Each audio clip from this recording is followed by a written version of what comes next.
2026 বিশ্বকাপের countdown officially শুরু হয়ে গেছে।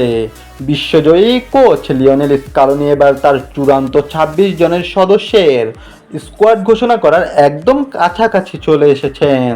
শোনা যাচ্ছে আগামী 28 অথবা 29 মে আর্জেন্টিনার সেই বহুল প্রতীক্ষিত চূড়ান্ত তালিকাটি আমাদের সামনে আসবে।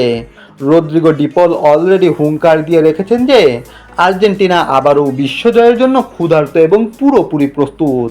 কিন্তু স্কালোনির এই শেষ মুহূর্তের সিদ্ধান্তে কি কোনো চমক থাকবে? চলুন বিস্তারিত জানি আজকের এই বিশেষ প্রতিবেদনে।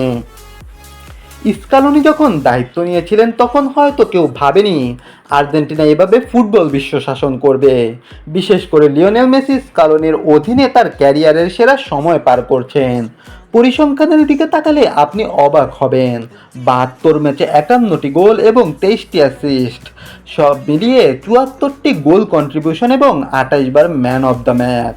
এই জুটির হাত ধরেই এসেছে 2021 এবং 24-এর কোপা আমেরিকা, 2022-এর ফিনালিসিমা এবং সেই আরাধ্য বিশ্বকাপ।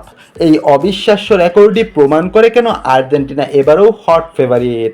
স্কালোনি বিশ্বাস করেন টানা দ্বিতীয়বার বিশ্বকাপ জেতা অত্যন্ত কঠিন, তবে অসম্ভব কিছুই নয়। তার মতে আর্জেন্টিনা যখনই বিশ্বকাপে যায় তারা সর্বোচ্চ চূড়ায় পৌঁছানোর লক্ষ্য নিয়েই মাঠে নামে। ডিপলও মনে করেন দলের ভেতরে জয়ের সেই তৃষ্ণা এখনও আগের মতোই সজীব আছে।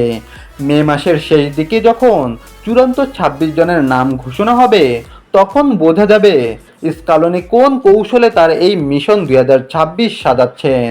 অভিজ্ঞদের সাথে কোন তরুণ প্রতিভারা জায়গা পান সেটাই এখন দেখার বিষয়। স্কালোনির চূড়ান্ত স্কোয়াডে আপনি কোন চমক আশা করছেন?